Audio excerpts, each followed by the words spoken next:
So it's an enormous pleasure to meet you, even if it has to be electronically, Silvana.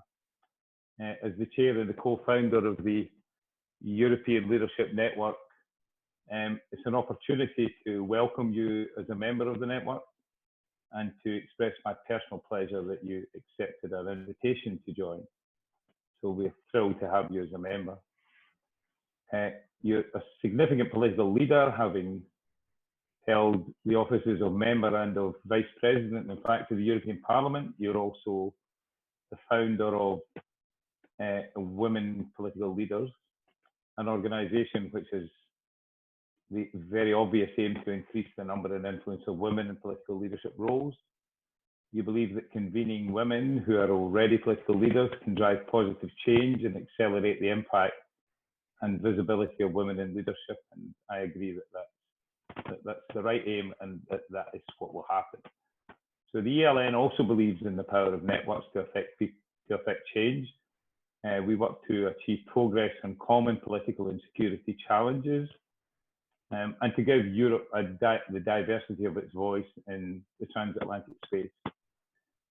There is an obvious gender imbalance in the defence and security sector, particularly at the top. Progress is possible, and there are good examples of that, but we shouldn't be complacent. The ELN recognises our own gender imbalance, both in the board that we have, and in our network memberships, and we're working hard to redress this issue. But progress is slow, so working with the WPL, we want to improve our performance in that regard. So in this interview, my opening question is, recognizing that both of these organizations' strength lies in high-level networks with a membership committed to improving dialogue and achieving political impact, that we should learn from each other at WPL. How do you champion women as political leaders, and how do you get others, including women, to understand why this is important? Well, let me start, Des, by saying that I highly appreciate your invitation to join the ELN. It's a huge privilege and honor to be part of such a distinguished and important group of leaders, and especially at a time when Europe is once more confronted with a lot of hopes and expectations, and multilateralism as such is also slightly put under a stress test. I think networks like the ones that you co-founded are hugely and tremendously important. And indeed, as you said, traditionally, way too few women have been visible or active or part of the security or foreign affairs spheres of policy. And so I really, really want to applaud you for your special initiative to include more women in this network. Thank you for that, and thank you for the broader picture that you're also pursuing to complete. Now, to your question, what are we doing at WPL? Indeed, you already mentioned our mission, which means that we want more women in political leadership positions, because it's also about what's the norm. What do you think, for example, if you're asked, think of president and close your eyes while doing that, does a woman come to your mind, or is it a man? The traditional picture is probably not the female president. Actually, the first ever elected woman president is still alive, which shows that it's a rather new phenomenon. So changing the norms, changing what's normal by bringing women into that picture is one of the big missions. And the other one is that it also really matters what kind of positions do women then hold. Is it the, of course, very important Ministry for Family Affairs, or is it Ministry for Defense and Security or Foreign Affairs?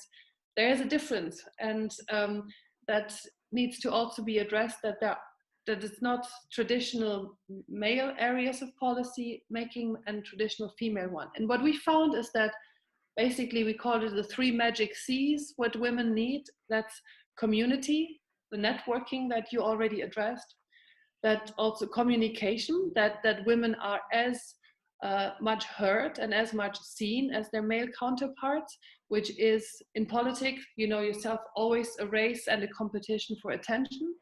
And then finally also the community that really relying on each other. So connection, communication, and community, we think are main elements that help in promoting this pursuit of having more women in influential positions and also in politics as such.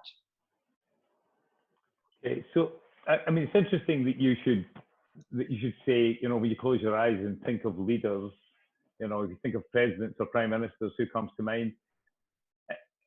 I mean, doing that in these circumstances, for lots of people, it won't necessarily be a man, for a reason that I'm about to come to. You know, these are unique circumstances. So for the first time in our lives, and in fact, I think probably for the first time in most people that are alive today in their lives, one of these low probability, high impact events that people talk about in security terms and have done for some time has happened. And, you know, it has tested the resilience of the way in which we live, and we have failed because it has fundamentally changed the way we all live. And in many ways, in those changes, the people have been ahead of their leadership, you know, changing in advance. Certainly where I live, you know, people were locking themselves down long before anybody was asking them to be locked down. Anyway, so the pandemic is presenting these changes and testing leadership. And this crisis, it's striking how many female leaders, you know, Jacinda Ardern, you know, principally comes to mind. Angela Merkel comes to mind. You know, Erna Solberg, and closer to home, Nicola Sturgeon, who leads the devolved Scottish government, to name just a few of them, have enjoyed comparative success in dealing with the communication of the problems of this issue and, you know, and the way in which they've handled it. So to what extent do you think, from your perspective as a woman and as the leader of this very significant organization, the WPL, to what extent do you think this can be explained by the way women exercise power and show leadership? You know, is it unique to their gender? And, you know, how do we project them as good examples to other women and indeed to men, maybe in some circumstances to change their behavior? And do you think they're getting sufficient credit for it? Do you think it's known well enough? Well, let me say three things on that. One is it's indeed a unique situation which offers unique opportunity. And Winston Churchill allegedly said, never waste a good crisis. So also this one shouldn't be wasted in terms of making, pointing out the role that women leaders have positively played, and which might change stereotypes and perceptions significantly. The second thing is, you were already listing almost all the names of the female leaders that there are, right? So 93% of the world's presidents, prime ministers are men, which means that the few examples that we have are usually already then making headlines just by being where they are. Just imagine a world where 50-50 would be female, male leaders, right? Which could be a very, very different one. So the examples are phenomenal, great, but it's very few. And thirdly, the chair of our board, Helen Clark, a former Prime Minister of New Zealand, she pointed out that for her, the critical difference between the leadership that was shown in this pandemic between women and men is that most women were much higher on empathy. She doesn't say men don't have that empathy, but there was the female leaders who consulted children for how does lockdown daily life look for them? What is it that they're missing? What should leaders take into account when they take decisions for children? It was the Prime Minister of Norway or the Prime Minister of Iceland. She launched a nationwide competition that between 8 and 9 p.m. at home, one should not talk about the pandemic, just to know there is life before, after, and during this pandemic. but one shouldn't just get absorbed into what then causes all those mental health problems. So this empathy, I think, is probably something that is very, very much said to be a strong one that women leaders can display. Yeah, I mean, I've observed close at hand Nicola Sturgeon operate because she gives this daily press conference, and I wouldn't so much say from her point of view it's empathy, but she just talks in a different way, you know, than the predominantly male politicians who do the UK press conferences daily do. She just talks in a different way. It's a much more accessible way, and it's a much, and also I think it's a much more honest way. I mean, when she doesn't know something, she doesn't pretend she does. She doesn't feel obliged to. So, you know, I mean, there definitely is something there that either is in the way in which women move up the ladder in politics or whatever they do. But of course, you have to remember that I lived through Margaret Thatcher's prime ministership. It's not the same about all women. So I wanted to turn just to, you know, how we, so it's not a shortage of women that's the problem here. You know, I mean, I work in organizations which have a very significant female staff membership, you know, and in one case, you know, an organization, an NGO in the United States, which is 70% women, including in its leadership. So this question is designed to see how we can break these barriers that get women to the top. So let's go back to defence and security, because this is historically sort of male dominated. Increasingly women, in my observation, and in particular younger women, are active and influential in this area. Most of the organizations I work with have high percentages of women analysts, women researchers, women contributors, but those that reach the highest levels are too few, and they tend to be overcommitted as gender champions, which I think is part of the problem we have about recruiting them to our network.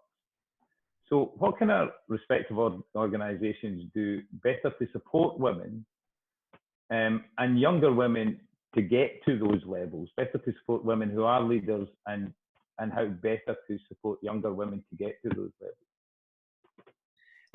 In politics, as you know very, very well, it's a lot about getting the recognition and the visibility, and which is a key factor in order to be able to move ahead.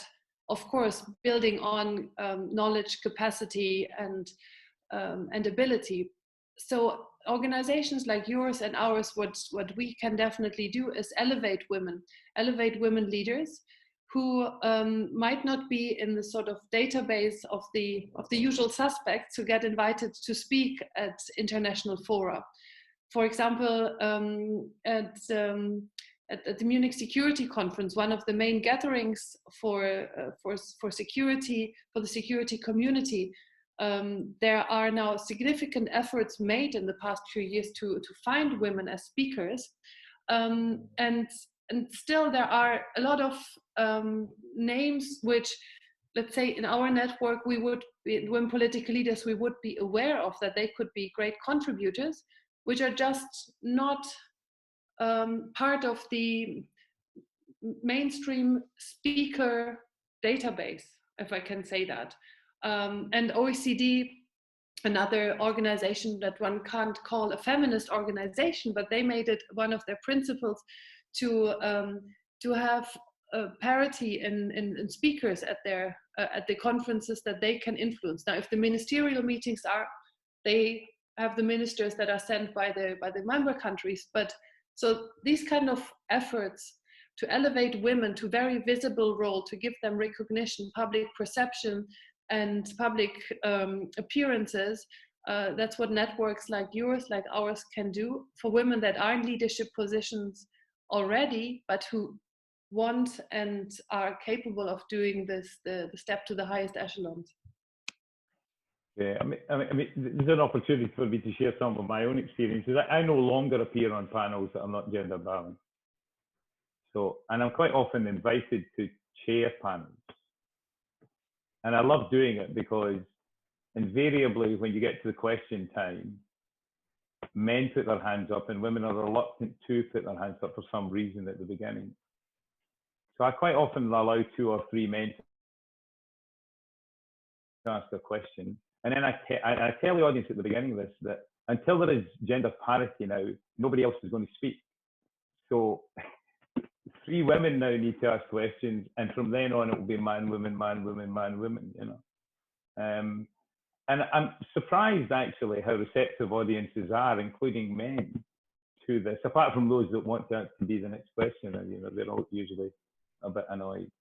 But I think there are small things you can do that can advance this. So we're kind of running out of time here. So I just want to move on to a question that is particularly relevant, I think, to where we are.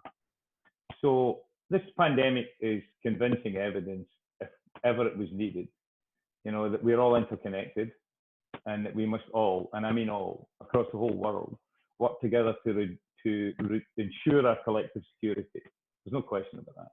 So whether it be health or climate or military challenges, how can cooperation in common security threats be improved? You know, and what roles can the WPL and the ELN play in improving that cooperation? International collaboration and cooperation now is more crucial than ever.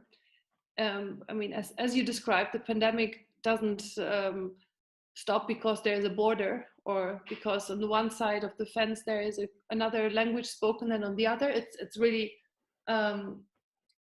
affecting everybody.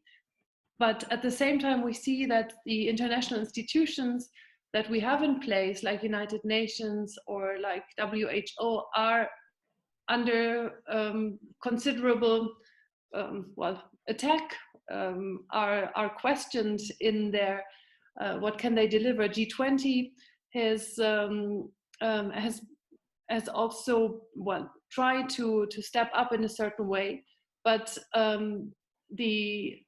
the current existing infrastructure of institutions is put into question. And I think networks like yours and ours can make sure that people across borders, across political affiliation, continue cooperating and talking to each other. And this international thinking and international collaboration spirit, that this is held up high and as a value. And that by thriving in those smaller networks, that this can then have they get the spirit and the maybe hopefully a spillover effect into the institutions, by realizing that collaboration and cooperation is what gets us further, and that this is the sort of ground thinking and spirit that we can contribute to.